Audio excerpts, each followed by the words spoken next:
Hey there, welcome back. We are going to go over the homework solutions and the methods to solve the problems. And this is going to be for homeworks number 1, 2, and 3. So starting off with homework number 1, the problem has to do with basically everything at that point that we knew how to do back in the first 2 to 3 lectures of class. So we were going to characterize the systems, and I gave you 3 systems to characterize. A second order, third order, and another second order. Okay, have varying initial conditions. So we wanted to find the characteristic equation, values of the roots, plot those roots on the complex plane, find the general solution, plot the general solution versus t, and then finally determine the system stability. And this will be problem number 1. Okay. We were also told in the directions to include the value of y of 0 marked and labeled on the y of t versus t plot for parts A and B, and to label the arbitrary values for C. Okay? All right, so for our first problem, we have the second order system right here. So we want to find the characteristic equation. All we wanted to do there is to replace any derivative with a lambda. We could then form that equation right there. So this is going to be the characteristic equation, and that's all we had to do for that part. For system roots, we then could factor this or solve it with the quadratic equation because it is a second order equation. We found 2 roots, a -5 and a +3. So for the next part, part 3, we plotted those on the complex plane. Now we had the -5 over here on the left-hand plane and the +3 over here on the right-hand plane, which we know means that the system is unstable because there is a root in the right-hand plane. Okay, the next part here was to find the general solution. These system roots tell you which general solution to use. These are real and distinct, which is a certain kind of general solution. We had 3 different kinds, and then we had possible combinations of those. Since the lambda I are real and distinct, we use the form for the real and distinct solution. Okay, that is formed here. We have 2 arbitrary constants I put here in this equation, and the lambdas here go up in the exponents. Okay, and so we can see that this part is going to decay no matter what C1 is, and that this part is going to increase no matter what C2 is. Okay. However, we were given initial conditions for this problem, so we were able to solve for C1 and C2. So we did that by setting the equation equal to, for y of 0's initial condition, that was 4 at y0, we set the equation here equal to that 4, and then we plugged in 0 for t, because it is at time 0, this initial condition, and we had this equation C1 plus C2 equals 4.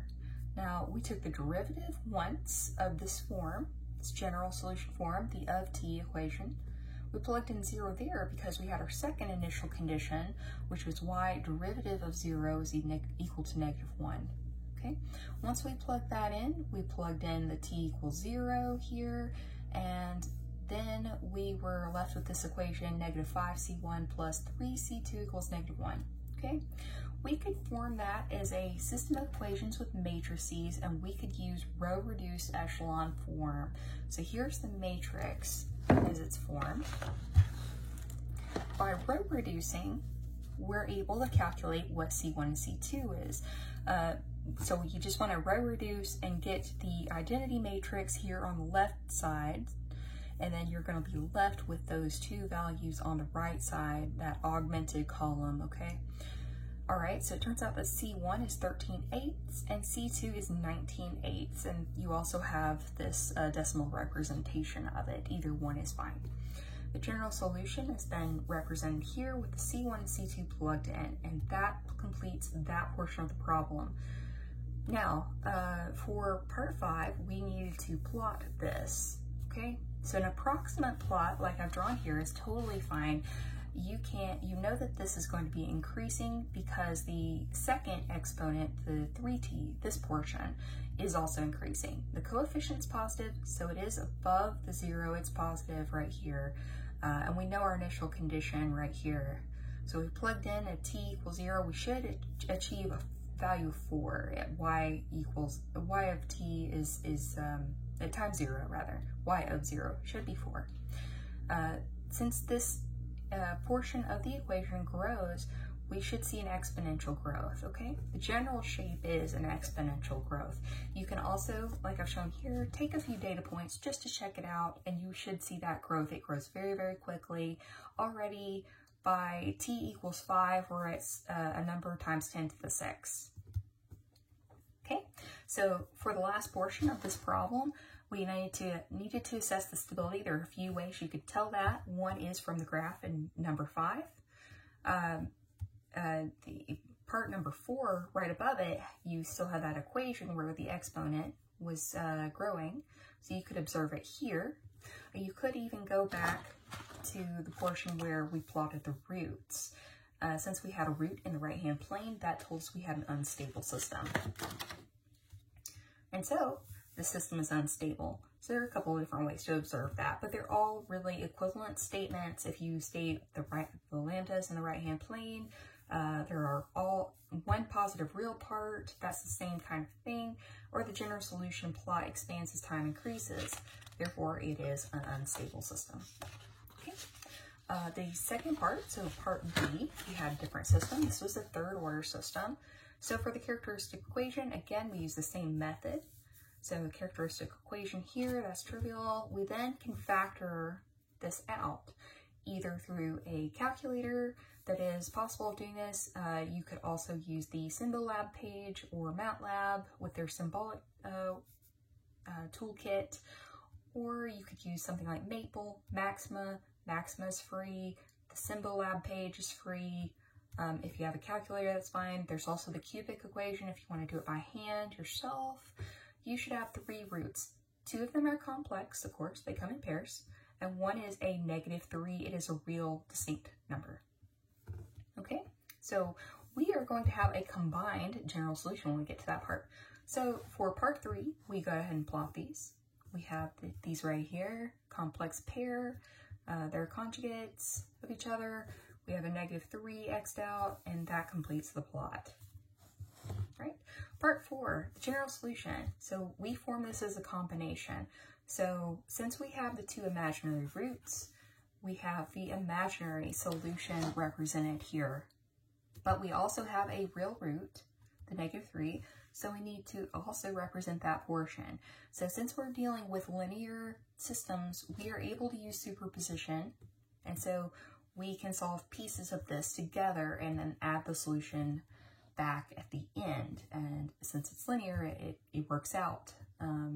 So we have a general solution here, and I did give you that all CI are 1, so that's going to reduce that you don't have the C1, C2 kind of coefficients represented here because all CI are 1. So we would have had one here with the 2e to the -t cosine t.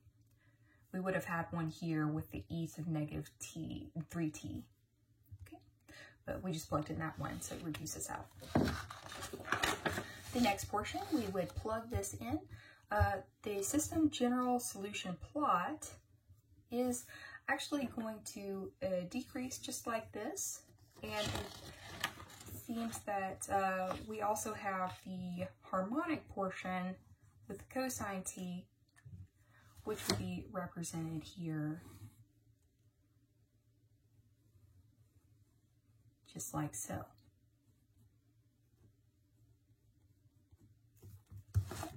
So we'd have this portion plus the portion illustrated here. Okay, since both pieces will degrade, they will both decline, we are able to conclude in the next portion that the system is stable. Okay, there are several ways to see that. Again, all roots are in the left-hand plane. All roots have negative real parts, equivalent statements, and then also the general solution decays to 0 as t increases. And you can also see, taking a few of the different pieces, or 2 different data points, you should be able to see that as well. Okay, so I've done that here, I've done that calculation. And actually, if we were to combine these two plots, we would see the harmonic degrade. So it would look a lot like that first plot that I just drew. So we'll go ahead and add that in here.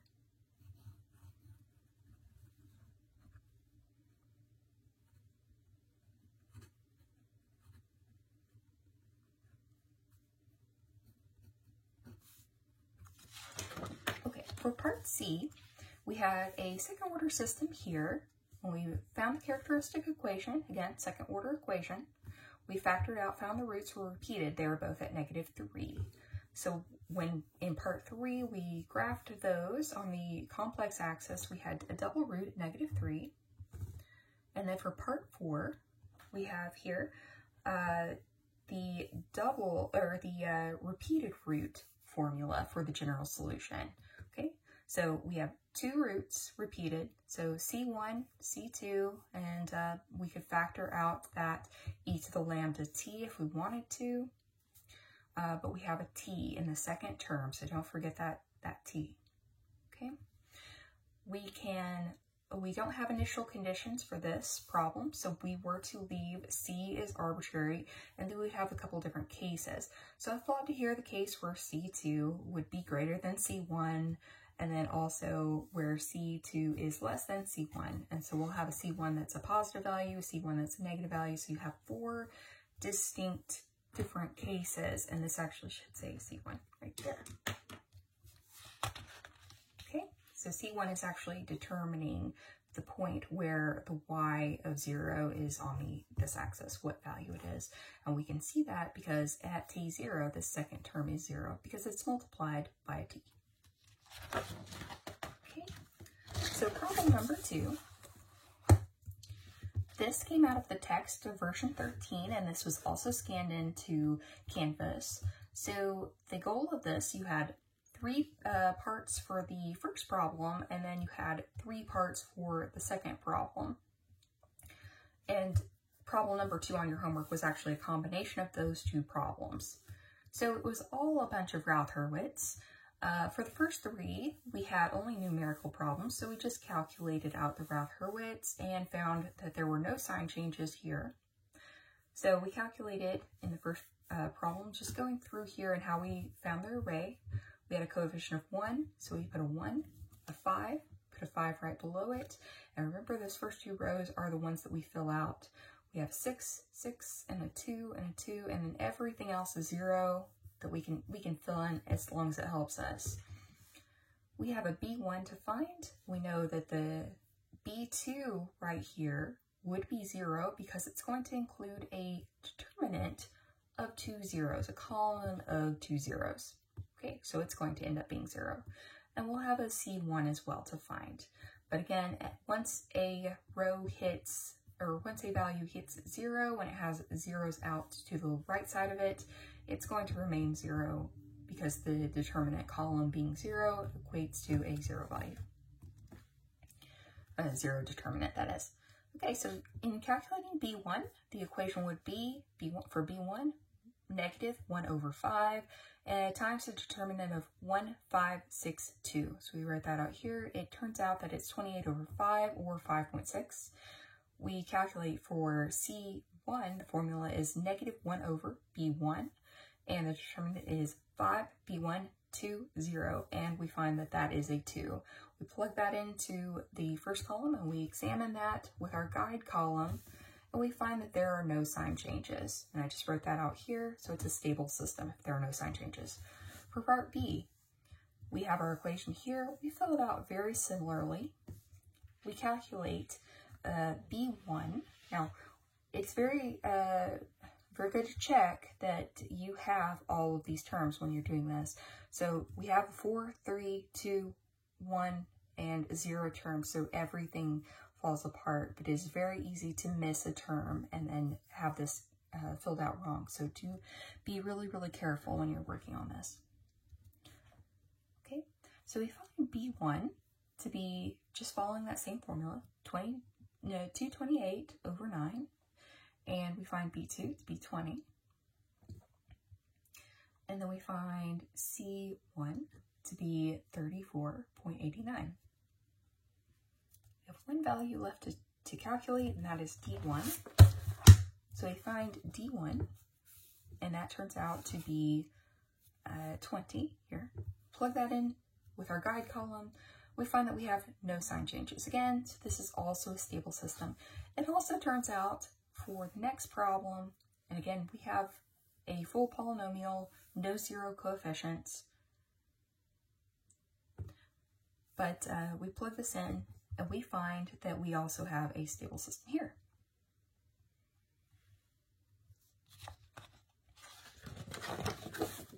The next three parts are from problem P61 in the text. They are also scanned into Canvas. And so part E, part G, and part F were the ones that you were supposed to do. So we have this equation right here. We have a K involved. Now the directions specify that if we have a K, we also need to find that range of K that makes the system stable. So the way to do this is just to plug in the K with the Routh-Hurwitz array as if it were a normal coefficient. So we do this here, and we have to calculate B1, B2, C1, and D1. Now C2 and D2 go to 0 because they will have a 0 determinant column. Okay, so we find that at the result, after doing all of these calculations, so I tried to write out all of the numbers that we were calculating. We find that we have this column right here where to keep a positive sign going down this column, we have to have 2 minus k be positive and k itself be positive. So that gives us a restriction, which we can then write as 2 has to be greater than k, has to be greater than 0. We could also alternatively write it like the reflection of that. Either one is fine. And so that's required for stability, and that also means that you would have, in that case with stability, 0 roots in the right-hand plane. And that's also equivalent to no sign changes. So lots we can do with Routh-Hurwitz here. Okay, next part was part F, and for part F, we have a 5th order system. Now this one you have to be really careful with because we have, if you'll notice, the s squared term missing, so it has a 0 coefficient for that one. All right, so we fill in the array here, and we'll end up having to calculate B1, B2, C1, C2, D1, and E1. So plenty to calculate. So we do all of the calculations right here. When we plug everything we needed back into that first column, and we examine it with our guide column, we see that there will be 2 sign changes. Everything is numerical because there is no k up here in the equation. It's all numerical. We end up with 2 roots in the right-hand plane. There is nothing we can do about it. Nothing we can do to avoid that. Since this is all numerical, there is no k value. There's nothing we can choose to determine if it's stable or unstable. Okay, 2 roots in the right-hand plane, unstable system. Okay, so the last problem was this one right here, is G. It was a 5th order system. It does include a k, and we have all of the components up here for the polynomial. It's a complete polynomial. So if we plug these in to our Routh-Hurwitz array, we'll have to solve for B1, B2, C1, C2, D1, and E1. We calculate all of those values. We do end up having k's be the result in a few of those cases. We plug in all of these things into our guide, our first column with our guide column right here, and examine for sign changes. Now, the first 3 are positive 1s, but after that we have a k, a 2 minus k, and a minus k. So at the very least, we are going to have 1 sign change, guaranteed. It's possible to choose a 2 minus k, a k that satisfies this to be greater than 0 if we're coming down this way, or if we're going up this way for it to be negative. It's got to be one or the other. Okay, at the very least, you're going to have 1 sign change. So you can determine more stipulations on that, but you are at least going to have an unstable system no matter what value of k you have. Okay. So that concludes homework number 1. So let's move on to homework number 2. So for homework number 2, we have a few problems here. The first problem, we have a system that is given as a third order term differentiated plus a 3 times a second order term. Okay, system order is given as 3, and first of all, we have to determine if this system is stable or not. Okay, after that, we need to decide what kind of control algorithm would stabilize this system. You don't have to design the control gain values for this problem, but you did need to come up with the algorithm. Okay, so for this problem, it was noted, by the way, we do have missing terms. Okay, those have 0 coefficients, both the single derivative and the non-derivative term.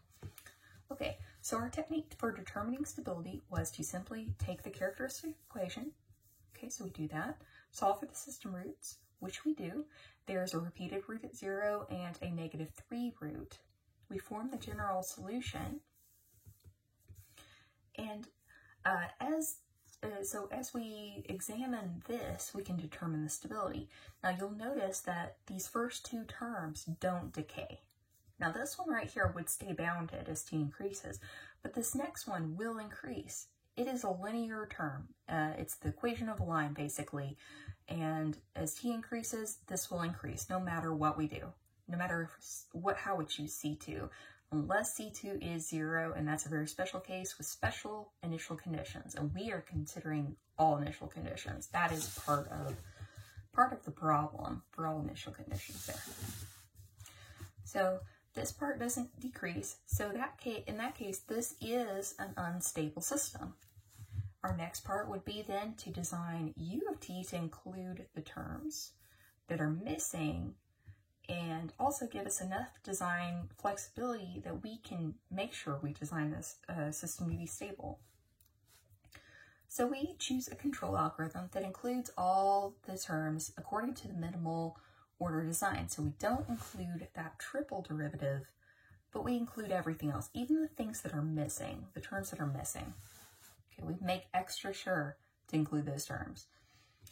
So as always, it really doesn't matter how you choose your k sub I subscripts.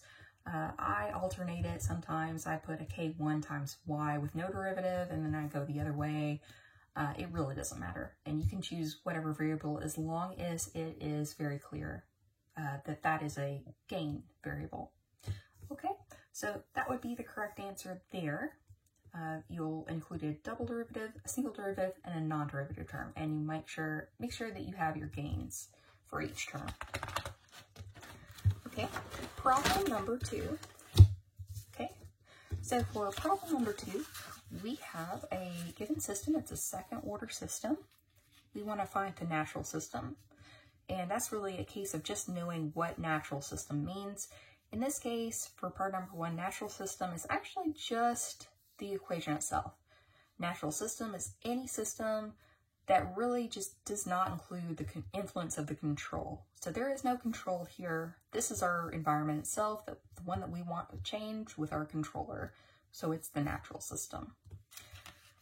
We then want to assess the system stability, so basically determine if it's stable or not, and the steps for that are characteristic equation, system roots, general solution, and then we also have some initial condition guidelines in here where all of our CIs are 1. So then we want to make our sketch and conclude the stability. Okay, so let's do that. All right, so we have our characteristic equation written out. We just replaced all derivative terms of y with a lambda. So we have a lambda squared minus 4 lambda plus 1. Our system roots we found from factoring this and using the quadratic formula. They are real and distinct. So we have a 2 plus or minus square root of 3. So no complex, no repeats. Okay, so once we find the general solution, we just plug those lambdas right in. We have chosen the real distinct formula. And so we have 2 roots, so we have 2c times exponent of something times t, and that something is a lambda. Okay, so we have those 2 portions. we now know, given in our problem, our initial condition parameters, that the CI's will come out to 1. So that's just a little shortcut there. We plug that in and we find general solution. Just graph it like this. Now at y of 0, t equals 0, we plug in a 0 and we find that we have C1 plus C2, which we know all the C's are 1, so y at 0 is actually 2. So this point right here, C1 plus C2 is 2, and that's written right there. You can also see, because these are both positive, if you calculate that out, these are both positive, they are in the right-hand plane, that this is going to increase exponentially. Okay, so this is an unstable system. We can conclude that right afterwards. Okay, so for part number 3 of this problem, what you want to do is design a minimal order control to ensure all system stability. Now we wanted to include the design such that all of the new lambda I are equal to -3. So we want to place all the roots at -3. We want to state the final u of t and all the gain values that we designed. So we'll have to design the gain values here. We let the u of t be this control algorithm. We have 2 components according to our minimal order design. We don't include that y double dot term, but we need to include these 2 terms. Okay, so we just plug that back into the system. We form the controlled equation. So instead of a 0 here, I'm going to write u. U is going to be an input. This side is inputs. And I just plug in my control. I then simplify the equation. And I form my model equation. The model equation is formed from factoring out, or really like foiling, in this case, the root equation, the desired characteristic equation. So that's really what this model equation is. It's the desired characteristic equation. It's what I want my system to look like. So I design my control gains to make that happen. I compare these coefficients and I solve for my K1, K2. K1, K2 come out to be -10 and -8, and we plug that into our u equation. So we have a -8 times y minus 10 y derivative. And that is the answer to your control design problem for number 2. That's the 3rd part of number 2. There is a fourth part of this problem, and that is really to plug back in the u and then factor it out and make sure all of your system roots are at -3 indeed. So if we do that, you should find that they are all indeed at -3. So the next part of that is to draw the math flow diagram. So we do this, so we have 2 math flow diagrams to draw for problem number 4.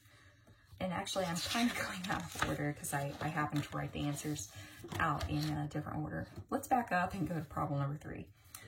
So problem number 3, we have a system that is a double integrator. A y derivative, double derivative equals 0. So the problem is now to design a u of t, a control algorithm, to stabilize the system using the ITAE step input gain choices, the optimal choices, with the omega n in that chart being 2.0 for your control gains, okay? So this is information for your model equation, your characteristic, like ideal equation to compare against. And we were writing that equation star. If we look back at number 2, we were writing that equation star and comparing it with our desired model equation. So for problem number 3,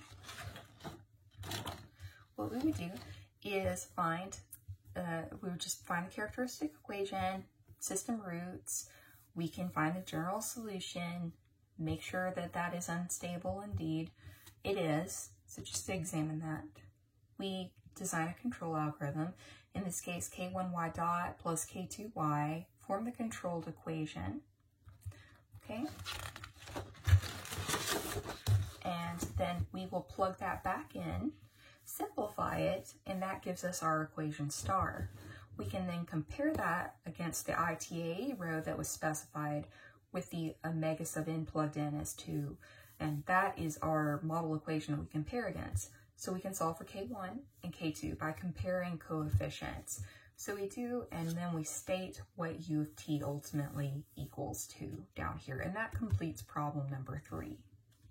So problem number 4, just to back up to that one, that is a mathodiagram problem. And so we wanted to first draw a system of number 1, and that was this third order system. Okay, so we rearranged this to have our highest order derivative on the left-hand side, everything else on the right-hand side. Here I have just outlined that I have U of t, okay? So it would have been better to have the equation here and then have the U of t right here, and we would just treat that as an input and plug this in later. I chose to just write it as one equation and just underline that, but hopefully that's clear.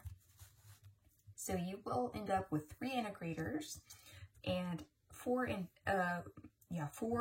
feedback loop portions. Okay, we can circle the controller portion that includes the U of t and everything required to make U of t, and then the rest of the diagram should be our system process.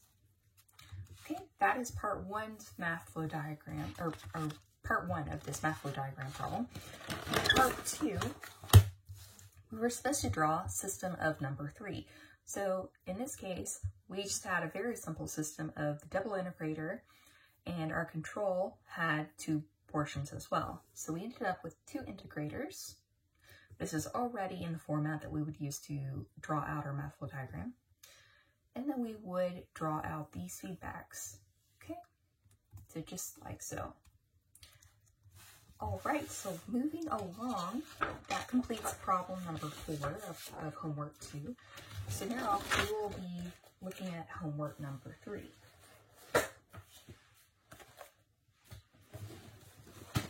Okay, so homework number 3, we had the problem here, design a control algorithm to stabilize a system. It was a second order system. We wanted to send y of t to 0 for all initial conditions, and we wanted to model our system after the second order canonical form. And I gave you a value of rho and a value of omega sub n to use here. So that really just gave you the information about your model equation. Okay. So here's our system, and in order to form the controlled system, we took our original system and just set it equal to U. Now, we assumed a U of t following our minimal order design. We plug that in here, and then we simplify it, and that gives us our equation star. It's going to be equal to 0 here at this stage.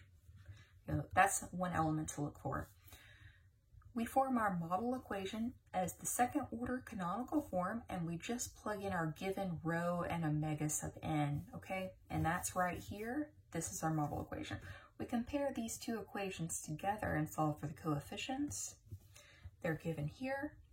We plug that in, and we can check it back from star. So it should match the model, and that is part of the problem, to plug it back in and just check that we are achieving our model equation. Okay, so the next portion is to draw this math flow diagram. So we start with our generic control equation. We haven't plugged in our control yet, but we can do that in the next step. We'll start drawing our diagram, and I like to start as y dot dot, draw that line, go ahead and send it through the integrators enough to produce y, because you know you need y as your output of your system. Okay. All right, so I did want to point out here that I gave this problem including a 0 times y term, and I just decided at this stage, after this first writing of the equation, to go ahead and drop it because it doesn't actually factor into anything. You can choose to put it in your math flow diagram, that's not wrong. I didn't do it here because it would have been an extra piece of component, a little bit of more complication to put in, and it wouldn't have contributed to anything as far as system effects. So we have the natural system represented over here and the controllers over here. The entire math flow diagram is the controlled system. Okay, just to point that out, these 2 pieces go together, and that forms the controlled system. Okay, so problem number 2, we have a first order system and it has a disturbance. The disturbance is given as a pair of stepwise constants, and one of them is multiplied by t. So this is really a stepwise constant and a stepwise ramp right here. Okay, alpha in this case is a system parameter. It is assumed to be just given and set. You cannot determine what that is. That's part of your environment. So for problem number 1 on this, we wanted to outline what the natural system is. It does include the disturbance, so all of this is the natural system. Okay, no effects of control, so we can't have a control in here, but everything else is safe to be part of that natural system. We did not put it there, it's part of that natural system. Okay, so I go ahead and write out the controlled equation right here for us to use. Now, the part 2 is to design that controlled algorithm to accommodate this disturbance and stabilize the system if needed. Since we don't know what alpha is, we're going to assume that we need to stabilize the system as well. So for that reason, we design u of t to be this stabilization portion plus the disturbance accommodation portion, or disturbance rejection, if we're being technically correct, portion. Okay. All right, so we noticed that we want to examine the structure of the disturbance. So if we take one derivative, we have a C2 left. If we take a double derivative, it's almost everywhere, by the way, because it is stepwise. If we take a second derivative, we are achieving 0 almost everywhere. Therefore, this number right here, this two derivatives, that is our m here. That m is the maximum number of integrals that we need to include. And we also have this single integral because we don't want to leave one out. We can't just stick in the double integral without including the single integral as well. We want to control all the terms, all the different derivatives, okay? All right, so we come out with, since this is a first order equation, with the minimal order stability portion, we have a K3y. I just chose K3. You could have chosen K1 if you wanted, or whatever term you're using here.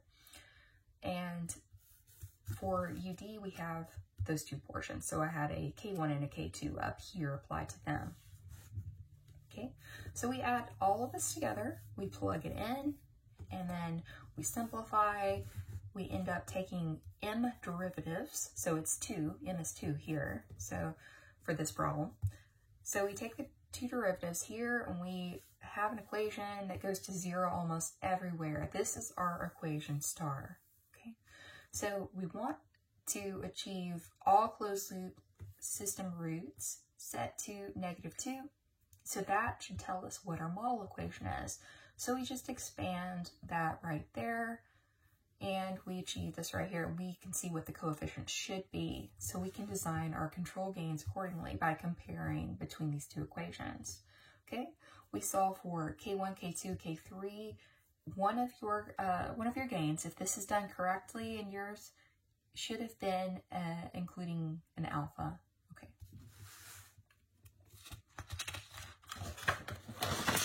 All right, so for the next portion, once we wrote that out, it'll look like this. For the next portion, we need to plug it in and check, so we do, and it should all come out to be -2, okay? You can always factor a third order equation using any of these methods. I listed out a bunch of methods you could use here. There's also the cubic equation if you just wanted to do that. So the next part is to draw the math flow diagram. We've got the controller portion over here, natural system represented over here. Now, the entire math flow diagram, again, is the controlled system, okay? So we just used those two equations, and I have the u of t equation, instead of writing it out again here, system equation here, u of t equation was up here, so we just refer to that, okay? So it's a first order equation, so only this portion is your natural system, and then your u of t has more integrals in it, and that's totally fine. It's just whatever you need to design, okay, to fit the control task. I represented our disturbance just as a box up here, okay? All right, for problem number 3, we are given a first order system and it is set to a disturbance. That is, we have a disturbance input and it has this very unique structure here. So we have a constant and we have a constant set to a tth power. So if we take the derivative with respect to time, the first derivative is this constant times the tth power, so it doesn't go away, times the natural log of the constant itself. That first constant went away, but this continues to grow. Okay. If we take m derivatives, we have CW2 times, up to the tth power, times the natural log CW2 m times. So it's to the mth power. Okay. So the the disturbance doesn't decay with respect to derivatives. Also, just to note, it doesn't decay with respect to integrals either. So really, I wanted to see what you would say with this, and I wanted to see what your reasoning steps would be.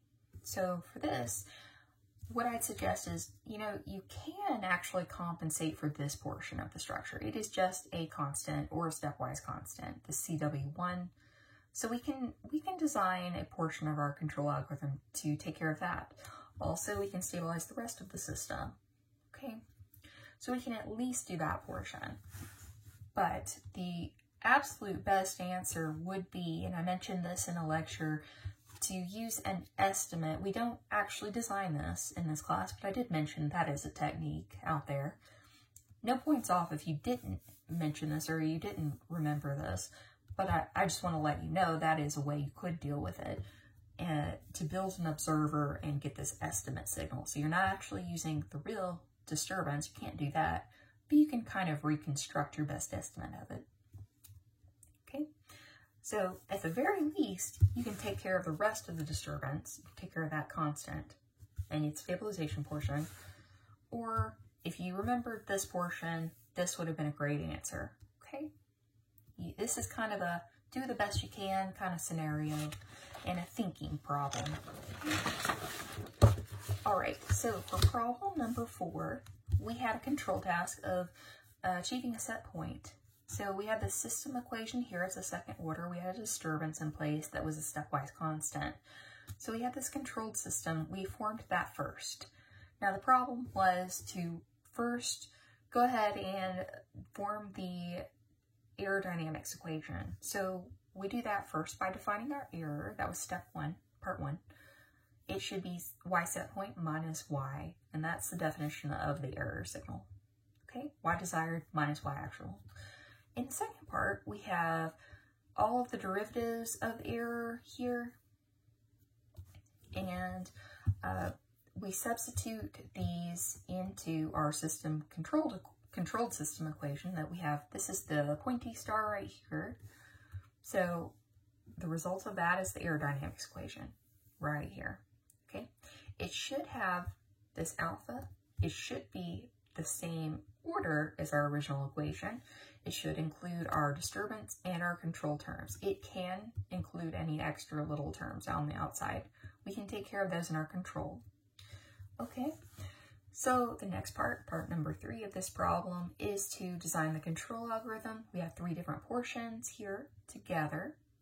So we design first the stabilization of the error portion, UE, as these 2 components. And that is really just from looking at this side of the aerodynamics equation and going with the minimal order design technique. We have a first order term and a 0th order term. So we include those with control gains. The next portion is the UD portion. Now, we only have to do one derivative of the structure of this disturbance, m equals 1, okay, in this case. So we have one integral that we need to include. Now, that should be the integral of e. We are no longer using y. We are using e in this problem once we have the aerodynamics. That is the best thing to use. That's better than using the original system because we do so much more with it. Set points or command signals and so forth is the best thing to use. Okay. The next portion of that would be to take care of that extra term, the USP comes out to be 5 YSP. Now that's just from examining this portion on the right hand side. We want to get rid of that extra term, so we're going to make a portion of the control to do that. Okay, we plug all of this control into the aerodynamics. Okay, and then we just simplify this. Okay, we want to compare with the ITAE table with omega E sub n equals 1. That's what gives us our model equation, and then we can solve for all the gains just by comparing these two equations. This was our equation star, even though I didn't draw the little star here. This one right here. So comparing the coefficients, we can solve for those gains. Resulting U of t should be this equation right here. It includes an alpha, and it includes 4 terms total. So right across there. Okay, so that was homework 1, 2, and 3. Homework 4 will be a separate video because we're still working on that one. So I'll see you in that video.